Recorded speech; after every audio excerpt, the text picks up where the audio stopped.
It's 9:15 p.m., and I'm here at the All Points Customer Service Center. There are folks here 14 hours a day until 10 p.m. Eastern Time to handle all your food service replacement part needs. Now it's 9:20 p.m., and I'm at one of the other parts places Customer Service Center. And everything's dark. Oh, except for the cleaning crew. For the best parts and service, turn to All Points, the food service parts advantage. Find them at allpointsfps.com. One of the most exciting events in Western North Carolina is back as the Mountain State Fair rides again. The famous Midway returns along with all the games, exhibits, animals, and of course, the food. Discounted advance tickets are available at all Western North Carolina Ingalls locations and online at mountainfair.org. The fun starts September 10th. Come on down to the Mountain State Fair. We can't wait to ride again with you.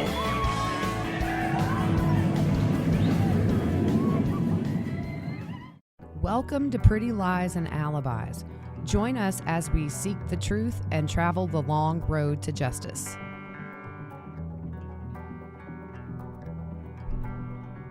What's going on, everybody? It's Tuesday, September 9th. A little bit late, but good grief. We have been on the Murdaugh and the Letecia Stauch preliminary hearing all day. Every hour, something new comes up.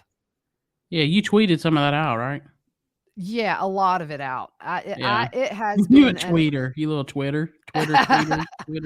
Yeah, it's been so crazy with the Murdaugh case, especially with all the stuff coming out, and it's starting to get really murky. But real quick, we want to give a shout out to our sponsor, Two Cool T-Shirt Quilts. You can go to twocooltshirtquilts.com/pretty lies and alibis and check out what Miss Andrea has to offer, which is amazing stuff. Awesome products, good for gifts, good for sentimental reasons, all of it. So go check her out. Yeah, it's not your ordinary T-shirt quilt. No, they're very nice, really, very really awesome. cool. Use it every day. We have some achievements unlocked. Ding, ding, ding. This was on our Spreaker. And so I looked and I thought, well, okay, cool. They said we had passed 100,000 downloads on Spreaker, which was a big deal. And then I kind of thought, I've seen higher numbers.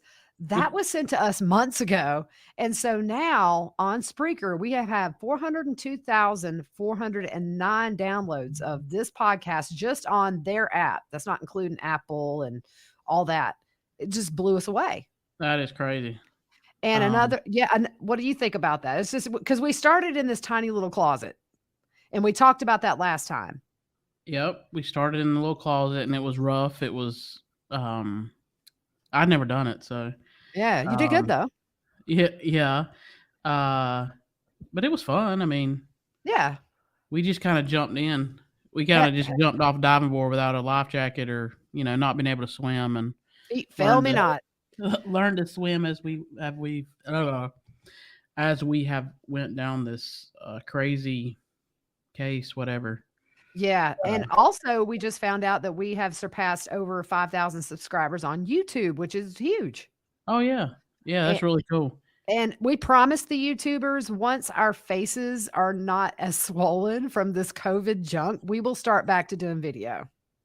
Yeah. Well, my blood pressure's been up, so mine's swollen. Yeah. And I'm swollen from just COVID and I'm not doing that, y'all. So anyways, let's jump in this. We're going to start with the Murdaugh saga from today. And, SLED still has not validated anything that Jim Griffin, who is Alex's lawyer, none of the narrative that this lawyer has pushed has been validated at all by SLED. And it's been almost a week. Yeah, that's crazy. Normally, something. Yeah. Yeah.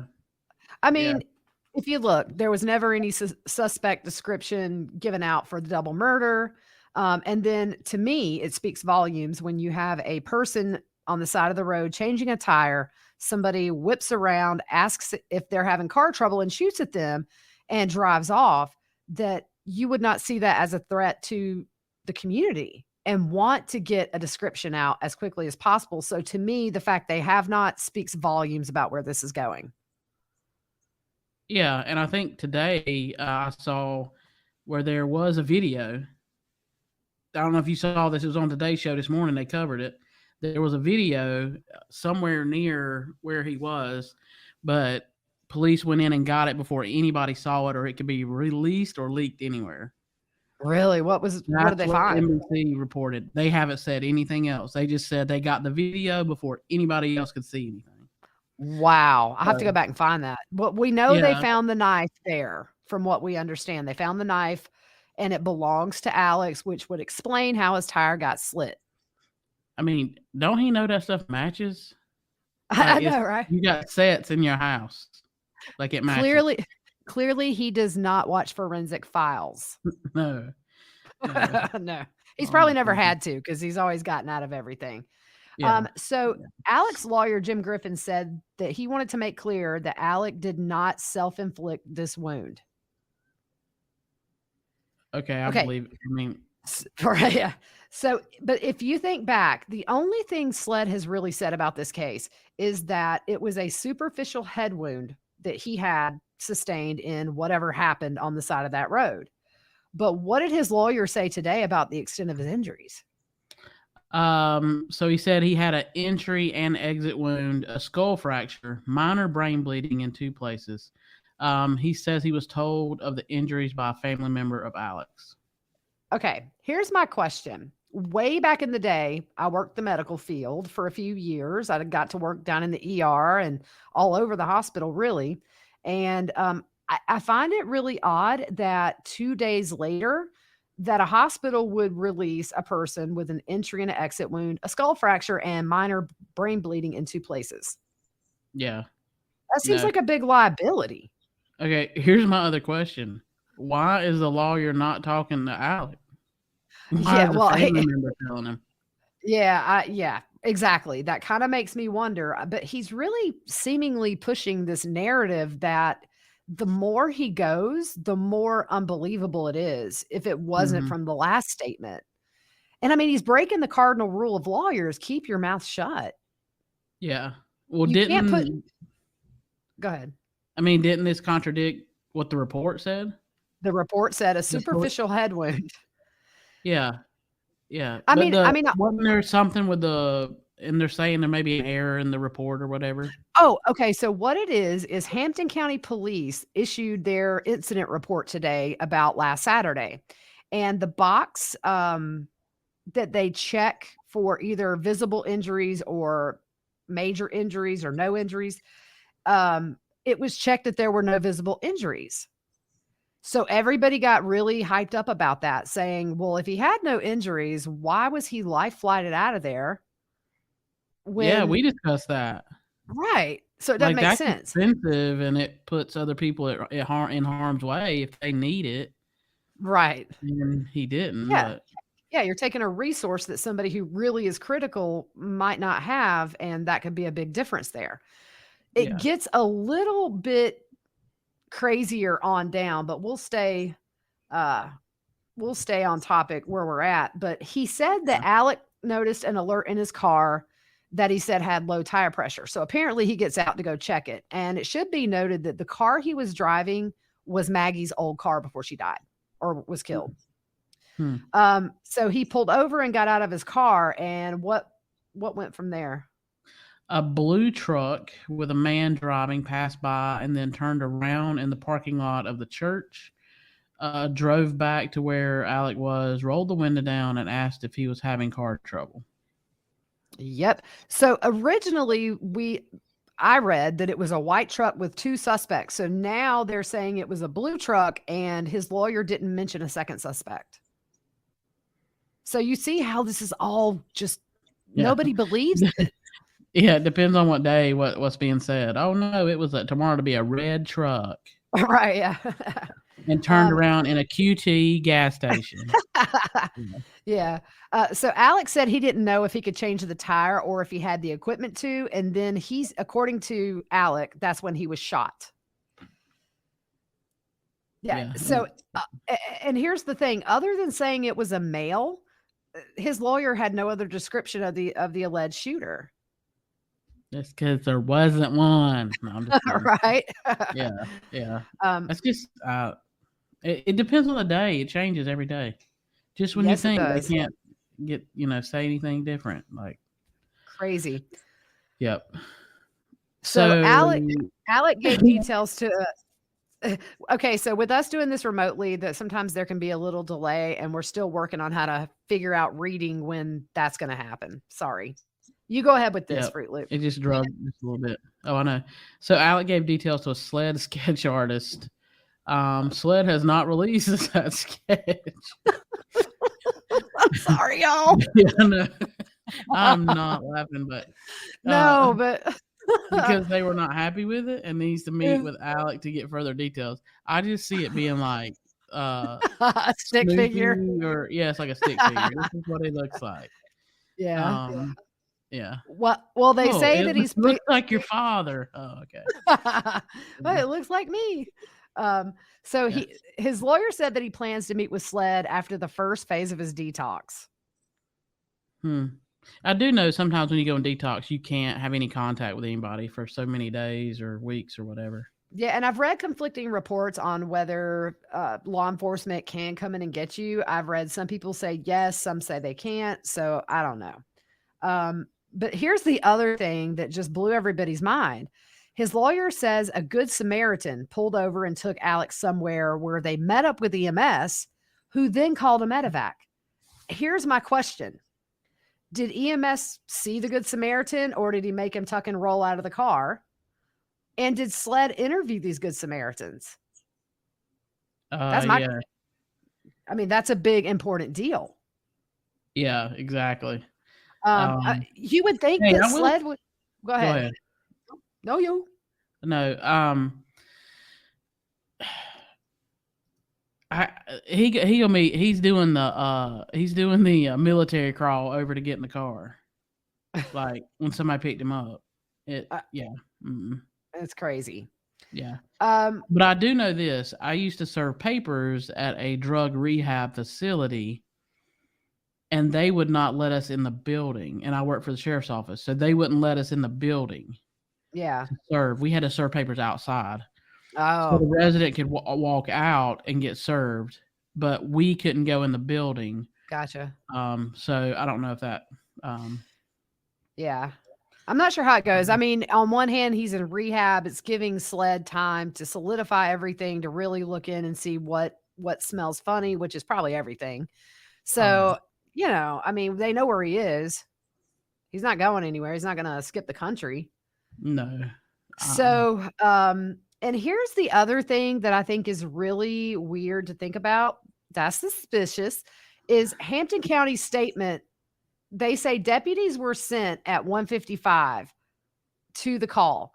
But here's the thing. Alec called 911 around 1:30, I think. And that's a big discrepancy when you're talking about somebody who is saying they got shot in the head.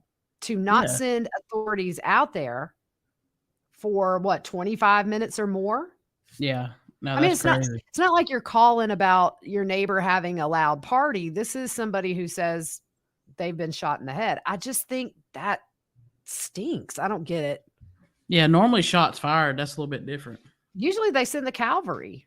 Yeah. It's not like they're busy down there. It's a small town.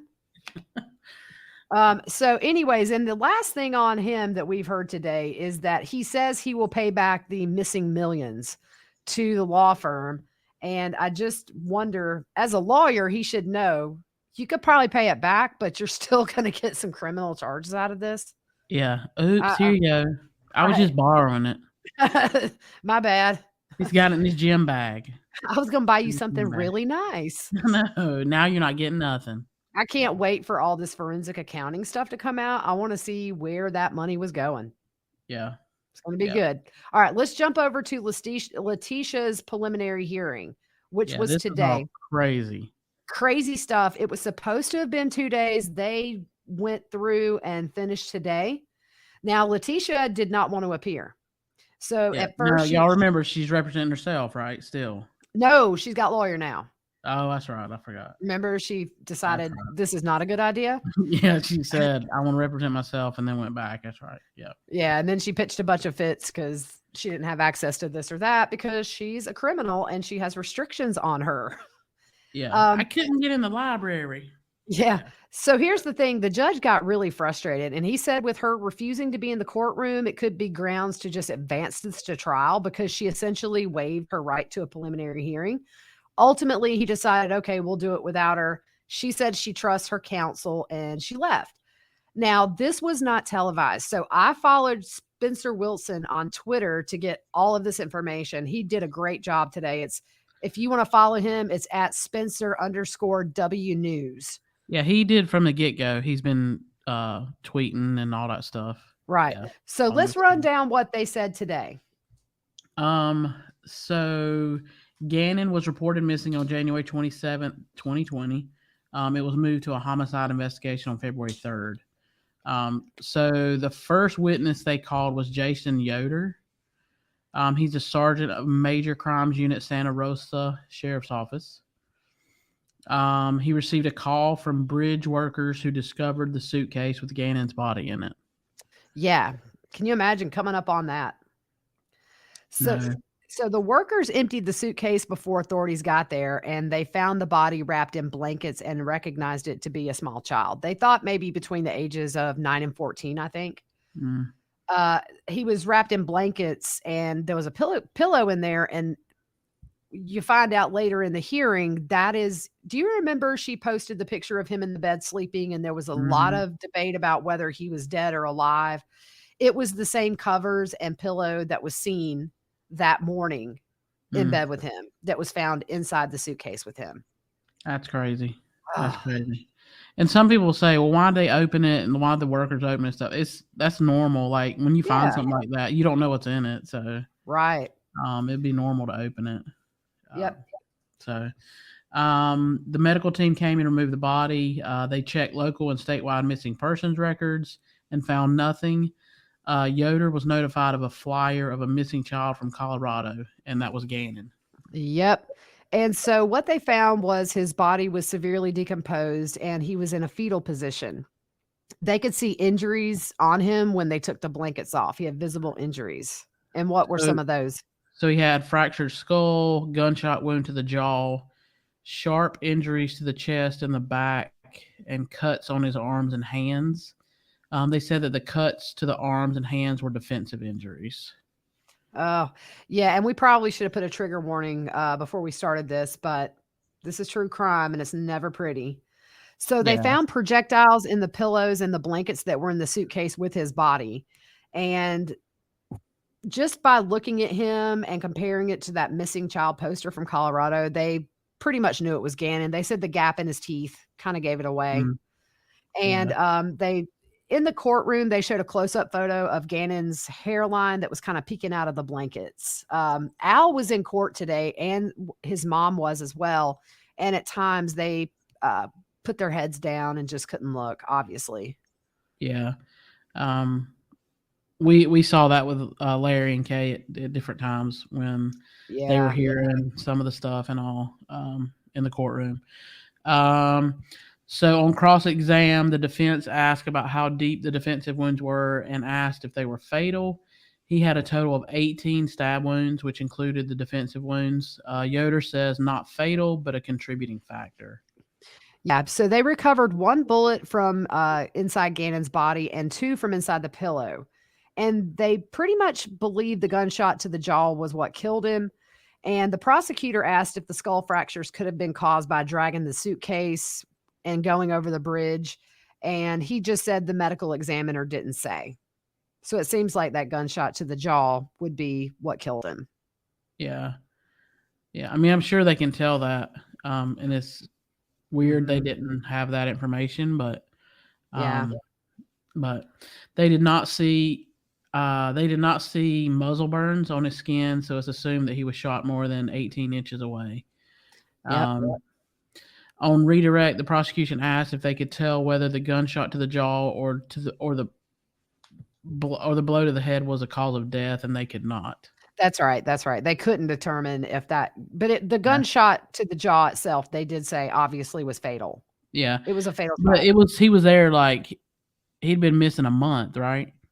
When they found the body, yes, he had been missing a month. Yeah. So the next witness was for the prosecution. It was Kevin Clark. He's with the 4th Judicial District Attorney Office, and he does the cell phone GPS, car GPS stuff. Oh, these guys are amazing. Yeah, and I mean, if you think about it, these days we know in Lori Vallow, Chad Daybell, this was a big part of their undoing. Yep. And so I don't know why people drive. I would ride a bike with my cell phone at home.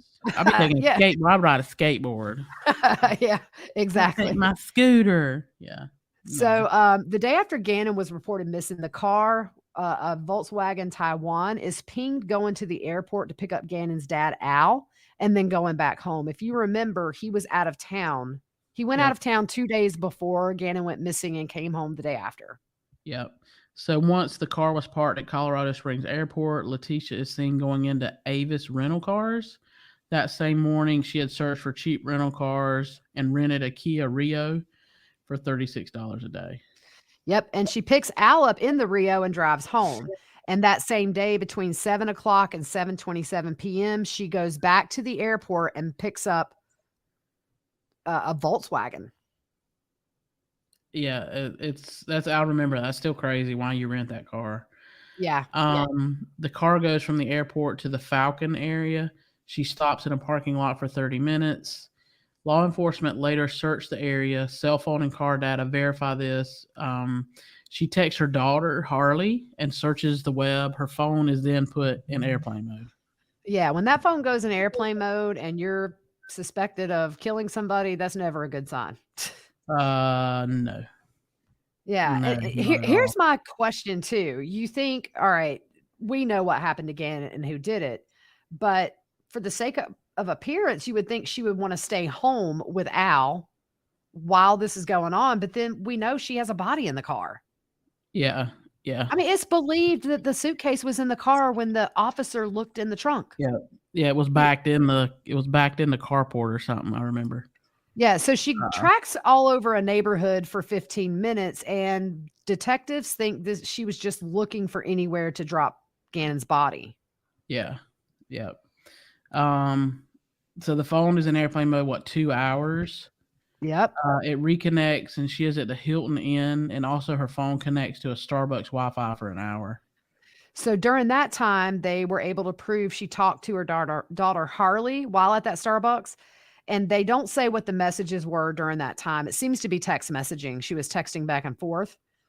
And so she leaves Starbucks and goes to Harley's workplace at about 11 p.m. Yeah. And guys, remember, they're not going to tell us everything. This preliminary. Right. They put just enough to get into trial. Yeah. But I tell you, what they put out today is bad enough. I can't imagine what else they have. Oh, I know, right? Yeah. So she leaves and ends up at Harley's workplace at 11. Harley was not at work, but she drives to her workplace in her Jetta to pick up Letecia. They get home at 1:23 a.m. So the next day, some of her family flies in and rents a Nissan Altima. And the next day it shows her in the Altima at the park where she met the reporter and talked to him. Do you remember that? I remember that. Yeah. So she's outside kind of in this field area talking to the same guy whose tweets we are going by here. And I think what's very eerie is there's a really good chance his body was in that trunk yards away from this reporter. Yeah, that's crazy. Kind of like, with Tylee and JJ, so many news reports done from that field before they were found. For me, it's just very eerie to see that stuff. Oh, yeah. It shakes me a bit. Yeah. So she goes back to Palmer Lake at 4 p.m., but it seems she is driving by. So it doesn't appear she stops, I guess. She just drives by. Right. But later on, this is the same area where they found that piece of board with Gannon's blood on it. Yep. Yeah. And this was a big revelation today. Everybody was shocked. This is where they found the board. So big news. Letecia's daughter, Harley, was with her on the road trip to Florida when Gannon's body was dumped. Gannon had been dead for 5 to 6 days at this point. How do you not smell a decomposed body?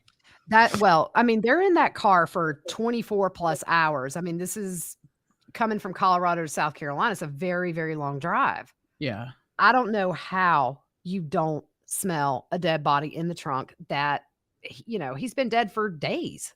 Yeah. 6 days. I mean, that's just, I don't know. We do know that she is a witness for the state. So if you remember now, she bought the cleaning supplies for Letecia on the day Gannon was killed. And it's really hard to know. Was her mom just manipulative? What did she know?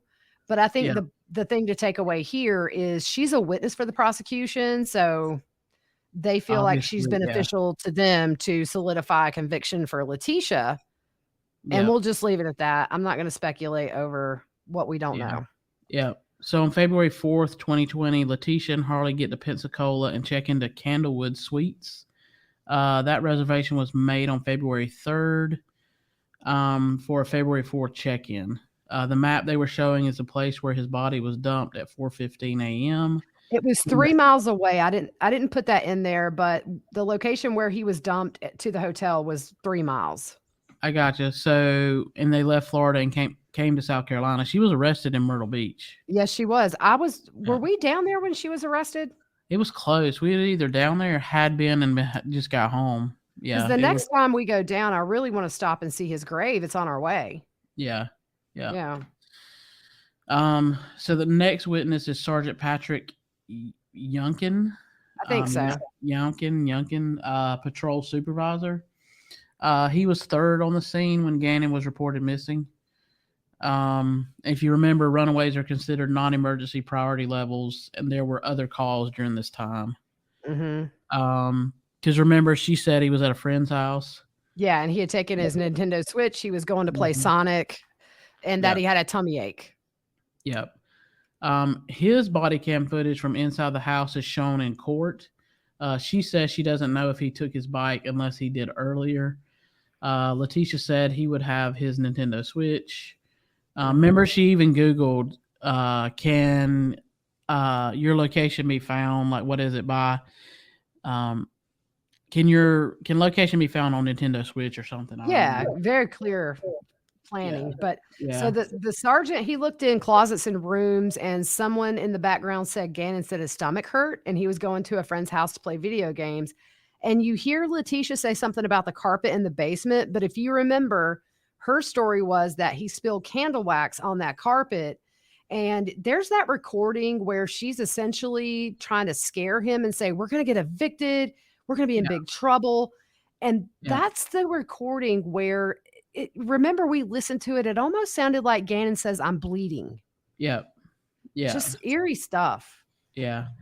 So the sergeant opens the trunk. On cross-exam, he says he didn't see a suitcase. Yeah, and I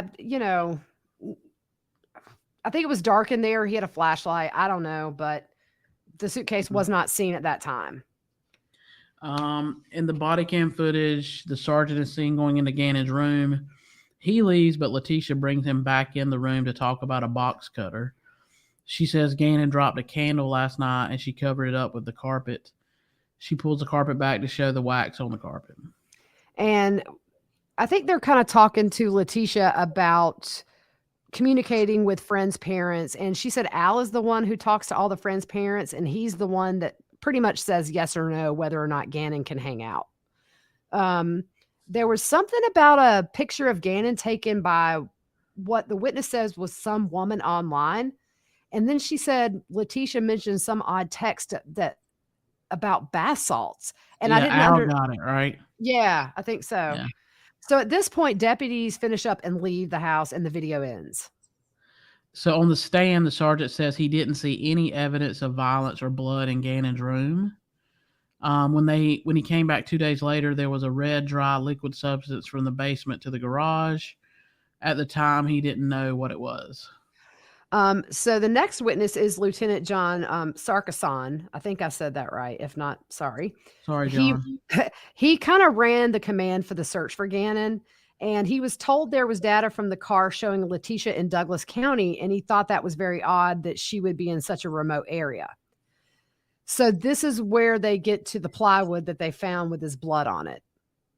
Yeah, so they showed photos of that, right? They did, and it had it was under a bunch of branches, like it had been hidden. And so when they lifted up the board, there was a dark blood stain. he said the board was about 2 to 2.5 feet, I assume long, and the presumptive test was positive for blood, and then official results were that it was Gannon's blood. So on cross-exam, Letecia's lawyer asked if it was moved before the photo was taken. The officer said he put it back down when he saw the blood stain. So that wrapped up that witness. And then we get witness Sergeant Hubble from El Paso County Sheriff's Office. And they admitted into evidence the photos of Gannon in his bed. And one photo shows Gannon asleep at 8:15 in the morning. And the investigator agrees he doesn't look like he has any wounds on him. And he seems to be alive in that picture. Yeah, so body cam footage from when the cops were in the house did not show the blanket or pillow on the bed. Yeah, and the one thing I'm kind of curious about is why was she taking pictures of him asleep that morning? It's kind of weird. Yeah, unless she was trying to show Al. I don't know. Maybe it was because he was home from school. If you remember, he didn't go to school that day because he had a tummy ache. Yep. Yeah. So who knows? But yeah. So go ahead. On February 3rd, when the investigation moved to a homicide, they brought in the Metro Crime Lab and used Blue Star, which is like aluminol that lights up the blood.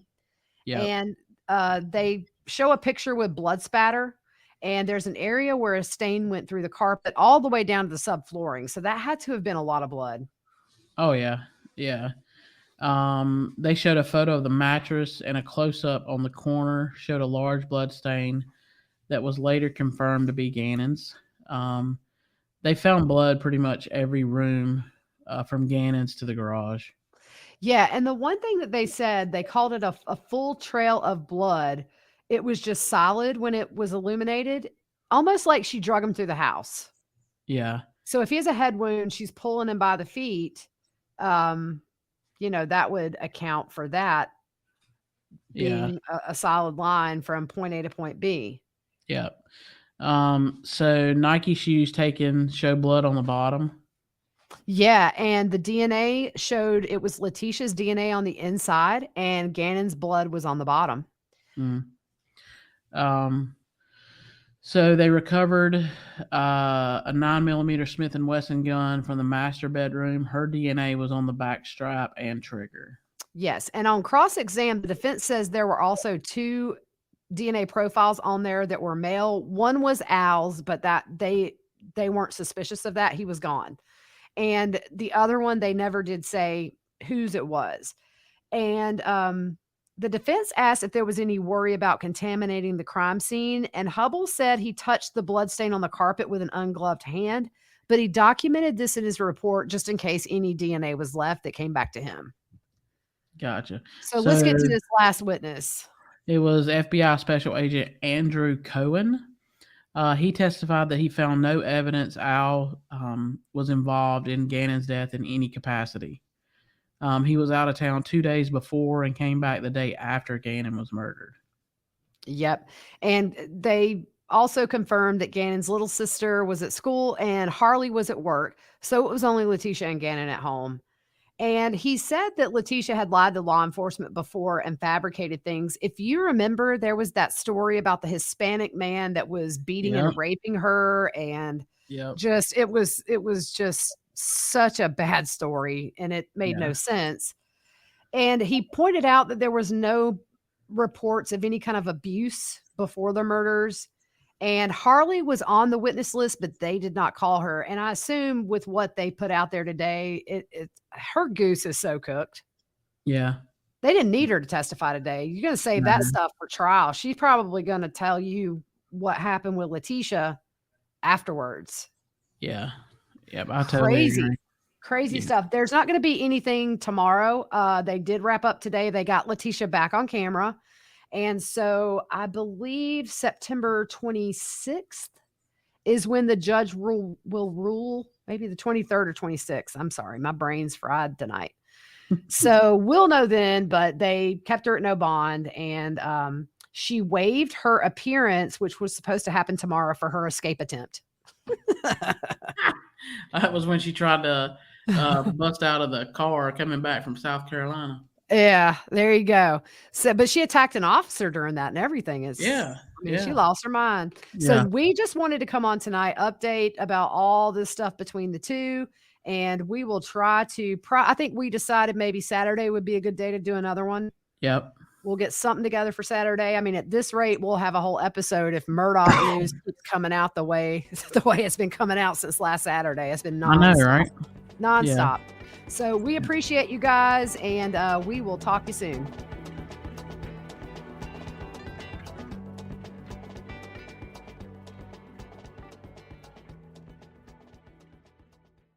It's 9 in the evening at All Points Customer Service, where folks are here until 10 p.m. Eastern for all your food service parts needs.